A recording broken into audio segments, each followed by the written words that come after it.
Alright, so today we're doing something different. I'm about to make some pasta. Always make this pasta dish because I feel like it's so easy. It's just like a Cajun chicken Alfredo, but it takes about 25-30 minutes to make. It's super easy, simple. Love making it, and it's a whole bunch of food, so you have plenty of leftovers. So about to make that, show y'all how to make it.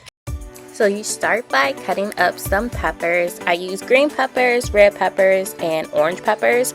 I don't like to eat peppers, which is why I cut them up the way I do, but I know that if I don't cook with them, the food will be flavorless. So cut those up. Then I season my peppers the same way I season my chicken. So the same seasoning: salt, pepper, garlic powder, onion powder, a little bit of accent, and toss it in some olive oil so that way that your vegetables are seasoned too. You want to make sure that every part of this dish is fully seasoned, or else it won't taste right. Next, I'm going to prepare my pasta. You want to season your pasta water with salt. Chef Ramsay said it should be as salty as the ocean, so that's what I do. This is some protein pasta we're trying, so we can get our protein intake. Then you're going to take your vegetables and just put them in the pan to saute. I put in some olive oil and some minced garlic. You're just going to sweat them out for about 5 minutes or so, and that should be enough. So while those are cooking, I'm going to go ahead and boil my pasta. Usually it takes about 8 minutes or so. I'm going to prepare my chicken. I use the tenderloins just because they're smaller. I like to cut my chicken into little bite-sized pieces for this pasta so it's easier to eat. Cut those up real quick. Please wash your hands.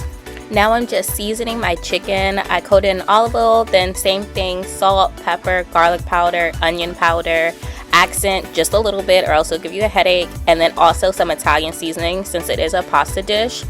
I also like to use red pepper flakes.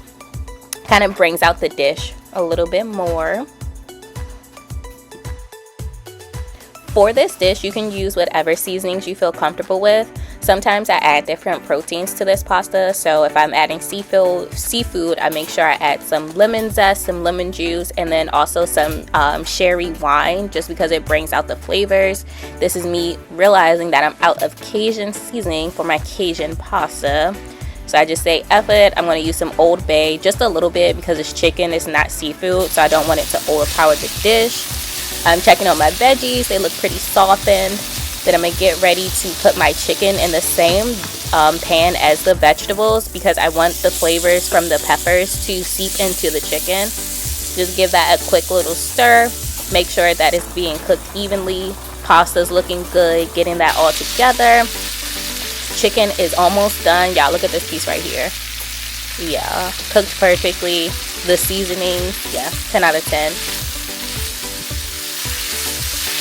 Now I'm going to transfer the chicken and peppers over to a separate pan because I'm going to work on my Alfredo sauce. I want to make sure that I'm getting all the flavors, all the juices from that chicken and the peppers into my sauce because it makes it so much more flavorful. Personally, I don't buy store-bought Alfredo anymore because it's so easy to make your own sauce. It's literally butter, heavy whipping cream, and cheese, and then I season it with pretty much the same seasonings. So I'll do the salt, pepper. For this, I do use the cracking pepper and cracking salt, and then also Italian seasoning, red pepper flakes. Give that a good stir. I like to make mine extra cheesy, so you can see I have the right consistency and thickness, but you can make it as loose or as thick as you want. Now I'm going to move my peppers and chicken, and I'm going to put that into my Alfredo sauce and give that another stir to make sure everything is fully coated. Want to get all of that seasoning. Mix that up real good. Yes, so good. After this, I'm going to take this mixture and I'm going to pour it directly into the pasta. And then we're just going to give it another quick stir, and then you're all done. You can add more vegetables if you want. After this, I did end up adding some broccoli to it because that's really the only vegetable that I eat. So I added some broccoli, and then right before I serve it, excuse me, I also top it off with that fresh cracked pepper, fresh cracked salt, because it just adds something to it. And that's it. Simple Cajun chicken Alfredo. Hits every single time. Bye.